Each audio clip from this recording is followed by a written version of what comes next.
সালাতে দোয়া কবুল হয়। সালাতে দোয়া কবুলের 3 জায়গা। একটা হচ্ছে তাকবীরে তাহরিমার পরে আমরা সানা পড়ি না, আমরা তো একটা পড়ি। আল্লাহর হাবিব সুন্নাহ এবং নফল নামাজে আরো পড়তেন সানা, ওই দোয়া কবুল হয়। 2 নম্বর জায়গা সালাতে সেজদায় পড়ে দোয়া করলে কবুল হয়। আকরাবু মা ইয়াকুনুল আবদু মির রাব্বিহি ওয়া হুয়া সাজিদ ফাকসিরু ফীহি দুআ। বান্দা যখন সেজদায় লুটিয়ে পড়ে, বান্দা আল্লাহর সবচেয়ে কাছে চলে যায়। কিন্তু বিশ্বনবী বলে, সেজদাটা তোমার রবের কুদরতি পায়ের উপরে পড়েছে। সেজদায় পড়ে দোয়া করেন। সালাম ফিরানোর আগে বিশ্বনবী দোয়া করতেন, লা ইউসাল্লিমান্না আহাদুকুম হাত্তা ইয়াতাআওয়াযা মিন আরবা'a।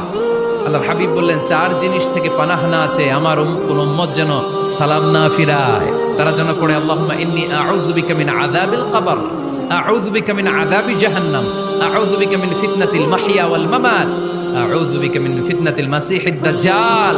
আল্লাহ কবরের আযাব থেকে বাঁচাও, আল্লাহ জাহান্নামের আগুন থেকে বাঁচাও, আল্লাহ জীবন মরণ